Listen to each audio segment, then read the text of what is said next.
है 1971 की भी जंग आप जीते। पाकिस्तान अलग नहीं हुआ था, भारत के दो टुकड़े हुए थे। इंडियन आर्मी ने सरेंडर करा था 16 दिसंबर को।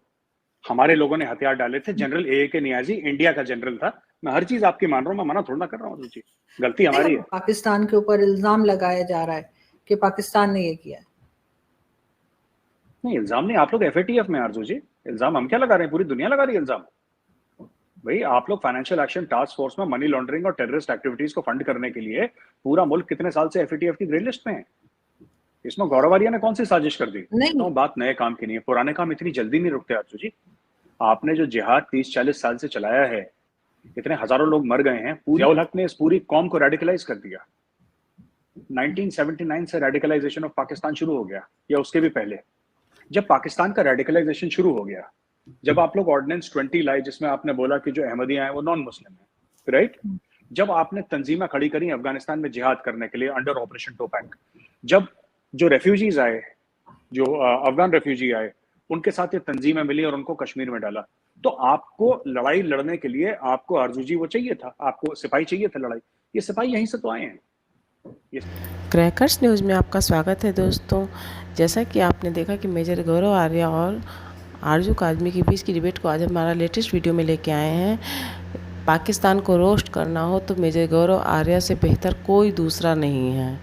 वो सिर्फ बातों से ही पाकिस्तान को इस तरह रोस्ट कर सकते हैं कि उसको गोली और बंदूक की ज़रूरत ही नहीं है। रॉकेट मोर्टार धरे रह जाएंगे और मेजर गौरव आर्या की बातों से ही पाकिस्तानी बेहोश हो जाते हैं। उनकी वीडियो को देख कर ही कितनों को तो हार्ट अटैक पड़ जाता है। इस तरह रोस्ट करते हैं। उन्होंने आज आरजू काज़मी की भी अच्छी तरह से खिल्ली उड़ाई। आरजू काज़मी ने अपने देश का बचाव करने की कोशिश की, लेकिन मेजर गौरव आर्या के सामने उनकी कहाँ चलने वाली थी। और कुल मिला के अंजाम वही हुआ जो कि होता है हमेशा से। दोस्तों, आरजू काज़मी और मेजर गौरव आर्या की ये इंटरेस्टिंग डिबेट आपको कैसी लगी, आप हमें कमेंट करके ज़रूर बताएं। और हमारे चैनल को लाइक एंड सब्सक्राइब कीजिए अगर आपको इसका कंटेंट पसंद आ रहा हो तो। लेकिन मैं फिर भी कह रही हूँ कि हमारे यहाँ वाकई में नहीं होता ये। आपने जैसा मर्जी कमेंट किया, हमारे यहाँ सच में नहीं होता।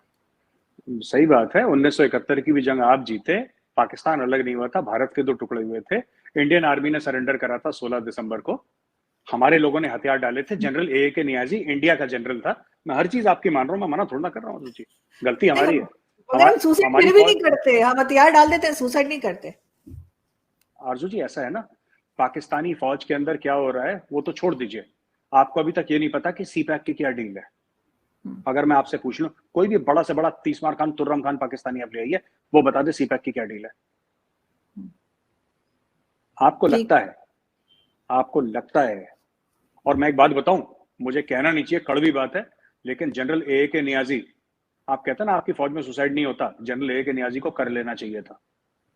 अगर थोड़ी सी भी शर्म होती तो अपनी पिस्टल निकालता, अपने सर पे डालता और अपना भेजा वार कर देता। नाम है उसका ए के नियाजी, इतना लंबा चौड़ा नाम, और निकला अंदर से गीदड़। हद हो गई। उसको करना चाहिए था, खोपड़ी मारनी चाहिए था गोली एक अपनी। अब छोटी छोटी सरेंडर बातों पे करके खोपड़ी उड़ा दें हम अपनी, बता हथियार छोटी डालने छोटी, में। आपके आरजू जी, आपका आधा मुल्क चला गया। मतलब मैं आपको बात बताऊं, मैं आपको छोटी सी बात बताऊं। जी। एक बहुत, एक 1962 का किस्सा सुनाता हूँ, जहां पे हम लोग वो जंग हार गए चाइना से ना। मेरी रेजिमेंट की कहानी है रिजांगला की, जहां पे 122 लोग थे, 122 थे। वो 3000 चाइनीज से लड़े और 122 में से 114 एक रात में खत्म हो गए। उन्होंने हथियार नहीं डाले, उनको ब्रिगेड हेडक्वार्टर ने, खुद के ब्रिगेड, इंडियन ब्रिगेड हेडक्वार्टर ने बोला था कि तुम लोग पीछे हट जाओ, अगर जिंदा रहोगे तो किसी और दिन लड़ोगे। नहीं हटे, वो खत्म हो गए।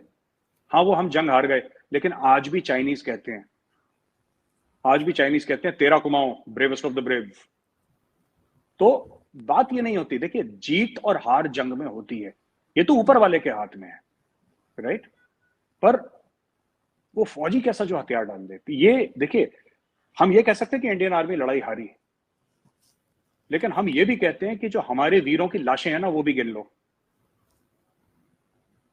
जो जमीन पे गिरा, जिसने अपनी आखिरी सांस ली, उसके मरे हुए आदमी के भी हाथ में उसका हथियार पकड़ के वो मेजर शैतान सिंह थे, उनके हाथ में उनकी पिस्टल थी। जब उनकी डेड बॉडी मिली थी 2-3 महीने के बाद, वो दब गए थे ना बर्फ में, तो उनकी बॉडी तब भी मिली थी। दहिया था एक नर्सिंग असिस्टेंट, उसके हाथ में सिरिंज था, क्योंकि नर्सिंग असिस्टेंट था, लोगों को दवाई दे रहा था, उसके हाथ में सिरिंज था। ये जीत हार वाली बात नहीं है। Problem is not, my problem with the Pakistani army is not that they lost the 71 war, that is not the problem. We have also lost a war, हो जाता है, वो है, ठीक है, लेकिन हथियार नहीं डालना चाहिए था, ये गलत है। ये हमारे फौजी तो सर ये बताते हैं, हमारे फौजी तो ये कहते हैं कि जी हमारे एक फौजी के ऊपर उनके 15 फौजी खड़े हुए थे, हमारा नंबर बहुत कम था। वो मेजर जनरल अमजद शोएब साहब ने ये बात की है, और वो कहते हैं कि जी एक के ऊपर 15 खड़े कर देंगे तो क्या करेंगे, तो हमने जो है वो हथियार डाल। हमारे साथ भी तो यही था, जब एक के ऊपर हमारे 15 खड़े हो गए थे तो हम मर गए लड़ते लड़ते। मैं 1962 की बात कर रहा हूँ, वो जगह मार गए। आप एक बार बता दीजिए जहां पे इंडियन आर्मी ने अपने हथियार डाले और जो कि हमने बोला कि नहीं हम अपने हथियार डाल रहे हैं। हमारे ऊपर भी तो 15-20 हो गए थे चाइनीज। 122 के ऊपर 3000 हो गए, आप गिन लीजिए कितने थे। 122 के ऊपर 3000 यानी कि करीब 25-26 एक के ऊपर लड़े ना, क्योंकि ये धर्म है फौजी का लड़ना, पीछे ना हारना, क्योंकि देश की इज्जत उसके हाथ में है। भारत की इज्जत क्या रह जाएगी अगर फौजी भाग गया तो? क्या हमारे देश की इज्जत रह जाएगी? तो इसलिए फौजी ने बोला कि नहीं साहब, यहीं पे आज रात को, मेजर शैतान सिंह ने बोला आज रात को, आज हमारी आखिरी रात है। उन्होंने बोला ठीक है साहब, done. They fought, they died way they fought, वहीं पे वीरगति को प्राप्त हो गए, पीछे कोई नहीं हटा। तो ये नहीं, ये गलत बात है। एक के ऊपर 15 हावी हो गए, 20 100 हावी हो गए, 100 हावी हो गए, 1.25 लाख से एक लड़ावा, तब गोविंद सिंह नाम तरावा, ठीक है। एक से एक नहीं कर सकते, क्यों? बड़े उछल के रेडिकलाइज तो करा था कि आओ बेटा जिहाद लड़े। जब उनको जिहाद के लिए तैयार करते तो उसको ये भी तो एक बार बोल के देखो आपके, आओ बेटा जिहाद मत लड़ो। वो कह रहे हैं बड़ा मुश्किल है। नहीं गौरव जी, देखें जो सफेद कपड़ा होता है उसको आप ब्लैक कर सकते हैं, लेकिन ब्लैक को व्हाइट करना पॉसिबल नहीं होता। इसलिए मैं कह रही हूँ कि बहुत मुश्किल काम है कि दोबारा से इनके जो दिमाग खराब कर दिए वो ठीक किए जाएं, पॉसिबल नहीं लगता। तो कपड़ा बदलना चाहिए, फिर कुछ ना कुछ तो करना चाहिए आपको, क्योंकि इसके ऊपर आरजू जी कोई एफर्ट भी नहीं है। डी रेडिकलाइजेशन इसको गलत मानते ही नहीं। एक्चुअली क्या है कि इतना सिखाया गया है ज़िया-उल-हक के टाइम से पाकिस्तानियों को कि तुम जिहाद लड़ोगे, तुम मुसलमान हो, असला तुम्हारा जेवर है। ये इतना इनके दिमाग में फ्रॉड डाल दिया है वहां पे कि अब कोई क्या करेगा इसमें। What can you expect? वो बंदा ने सोचना ही वैसे है। अब वो काट खाएगा जो इसको कंट्रोल करने के लिए आएगा, उसको सिखाने आएगा, उसको काट खाएगा, वो उसको मार डालेगा। मुशर्रफ पे जो अटैक हुआ था वो किसने करा था? पाकिस्तानी एयरफोर्स वालों ने अटैक करा था। जो ब्रिज के ऊपर बड़ा फेमस धमाका हुआ था और अटैक हुआ था मुशर्रफ के ऊपर, किसने करा था? तो Pakistani air force. It was not कि हिंदुस्तान से हिंदू टेररिस्ट आ गए थे और यहूदी आ गए थे बम, ऐसा नहीं है। पाकिस्तानी मुसलमानों ने, जो कि पाकिस्तानी अफवाज, Pakistani armed forces, Pakistani air force के मेंबर्स थे, सर्विंग मेंबर्स, उन्होंने साजिश के तहत अपने ही आर्मी चीफ और अपने ही प्रेसिडेंट को जान से मारने की कोशिश करी। ये स्टोरी है सच। बिल्कुल सही। साथ